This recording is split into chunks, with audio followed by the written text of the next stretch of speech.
Episode 11 of My Demon picks up with Gu-won saving Do-hee from the burning convenience store. He explains that he was able to save her because the tattoo was transferred back to him. We still don't know how this happened, why, and the consequences. However, our lovebirds are okay, and that is what matters. Perhaps it is due to the choices they made in these dire moments. They were ready to die for each other. Did their love move fate? The following morning, Gu-won wakes up in a great mood.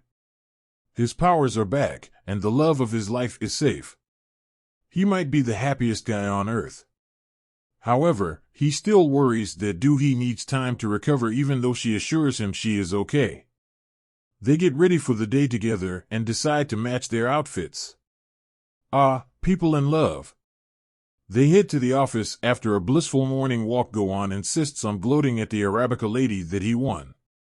He tells Do-hee that the lady is his boss, but doesn't expound further. Let's hope his gloating doesn't bite him in the ass later. Meanwhile, at the office, Do-hee and Daejong continue to feel awkward following their last drunk encounter. Gu-won continues to be in a great mood and even celebrates his birthday. He returns to his office and is greeted by the gang. He is glad they helped found Gwangchul and happily agrees to be their leader. Bakgyu is also happy to have Gu-won back to his obnoxious, powerful self. Even Jae-young is happy but worried that Gu-won is mad at her. Given the stunt she pulled, she deserves the silent treatment from Gu-won. With his powers back, Gu-won sets out to find a human to trick into a new deal. He finds an old man who wishes his sick wife would recognize him one last time before she dies.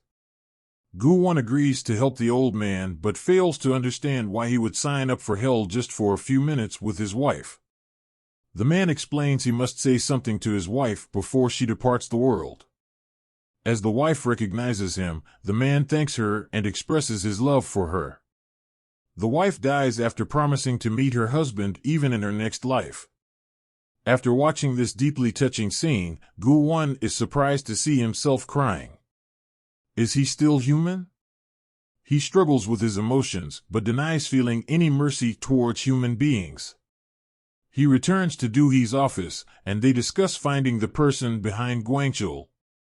They deduce that only a few people knew about their plans in Sakcho. First, there is Bakgyu, Sukhoon, Jae-young, and Daejong. Gu-won argues that Daejong is the most suspicious of all, and they start tailing her. They are surprised to discover she is in a steamy affair with Bakgyu. These two started dating after the drunken night that Bakgyu took Daejong home. They went from enemies to friends so fast. Nonetheless, we are so happy for them. Even though Daejong is not confident yet about the relationship, we can only hope she will overcome her fears with time. After failing to burst Daejong, Do-hee and Gu-won return home and get busy. Gu-won doesn't want Daejong and Bakgyu outdoing them in the relationship department. After a rather hot night, Gu-won has a recurring dream about Wholesome, the woman from his past. This time, he is unable to see her face, but recognizes she was wearing his cross necklace. He heads straight to the bus station to ask the Arabica lady more questions. She is the deity, so he figures she will have answers for him. As usual, she doesn't answer him directly. Instead, she asks him to figure out why he erased his memories of Wholesome. She says they must have tormented him too much. Lastly, she cautions him that people fated together will find each other one way or another. She believes fate repeats itself. This troubles Gu-won, who returns to his office and mulls over what the deity said as he watches Jae-young dance. On the other hand, Suk-min is in a bad mood after learning that Do-hee survived the accident. He visits Do-hee at the office and tries to act like he wants to help her. He brings her an old photo of her parents with Chun-suk. He adds that he wants to help her expand her company into the U.S. market. He claims they are family and should support each other. Gu-won finds Suk-min on his way out and starts teasing him. Suk-min notices the tattoo is back on Gu-won's arm. The photo Suk-min brought brings up Do-hee's childhood memory. She remembers how Chun-Suk helped her cope with insomnia after her parents died. She opens up more to Gu-won and says she blames herself for her parents' death. She believes her dad got into an accident because he was rushing home after she threw a tantrum. Gu-won comforts her and promises to stay by her side. Suk-hoon also drops by Do-hee's office and promises to help her find out why Suk-min is acting friendly.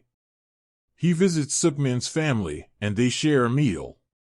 Suk-min lies that Do Jaeong is in the U.S. while we know Do Jaeong is being treated in a secret room. Do Jaeong sustained burns during the collision, and Suk-min wants him to get treated before surrendering himself to the police. He believes Do Jaeong is a failure but insists on using him till the end. Suk-min wants Do Jaeong to take the blame for killing Chun-Suk, Gwang-chul, and the attempted murder of Do-hee. While snooping around the house, Suk-hoon doesn't find Do Jaeong but comes across the demon manual hidden in one of the rooms. He calls Do-hee and tells her about the mysterious Green Book. By the time Gu-won and Do-hee teleport to the house, the book is long gone. At the end of the day, they trace Do Jaeong at the police station, where he confesses his crimes. He insists he killed Chun-Suk, making Do-hee lose it in a fit of anger and confusion. She finds it hard to believe Chun-Suk died over Do Jaeong's illusions. He says the devil in him ordered him to do it. Do-hee worries that Do Jaeong might be faking a mental illness to escape the consequences of his crime. However, there is nothing they can do until Do Jaeong is mentally evaluated. Sadly, Gu-won believes that Do Jaeong is not faking it. As expected, Suk-min acts surprised but calls the Commissioner General and asks him to keep his son's arrest a secret. He orders Sara to lie that Do Jaeong is on a business trip and blames her for their son's behavior. Later, Suk-hoon and Gu-won patch things up over a few drinks. Suk-hoon vows to be a priest and exorcise Gu-won if the latter hurts Do-hee. Suk-hoon is a funny one, but he might be onto something. After a few drinks, Gu-won takes Suk-hoon home and heals his broken arm as a gift. On the other hand, Jae-young makes up with Do-hee and finally accepts that Gu-won will never be hers. Although she continues to act indifferent, we can tell there is no longer bad blood between her and Do-hee. In the evening, Gu-won and Do-hee return home and continue to give us heartwarming, newly married vibes. Aren't they so cute when they bicker? Once again, Gu-won has the recurring dream, but he finally sees Wulsum's face this time. It turns out to be none other than Do-hee.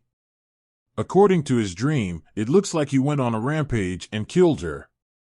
He wakes up startled and sweaty. The fear in his eyes as he looks at a sleeping Do-hee can only mean one thing. He is scared that he killed her in the past and fate will repeat itself. The episode review. The scene where Do-hee confronts Do Jaeong was well executed. Both actors did their best to deliver their emotions in this scene. Kang Sung-ho has really shined in this series as Do Jaeong. The intensity of his eyes and how he portrays emotions through them is amazing. We hope to see more of him in the future. The twist about Wulsum being Do-hee was expected. We also predicted that Gu-won must have turned evil at some point in his human life. There had to be a reason why he was turned into a demon. It is a curse or penance for his crime. Whatever the reason, he is getting a second chance at love, but will fate repeat itself? Will he hurt Do-hee in the end? Let's cross our fingers and pray the spirit of sad endings did not tempt the writers and that Gu-won and Do-hee will have a happy ending. Lastly, the fashion in this show is to die for. They said they are serving visuals, slaying look after look, and a good storyline. So far, My Demon is giving us every reason to tune in every weekend. With 4 chapters left, what are you enjoying most about the show?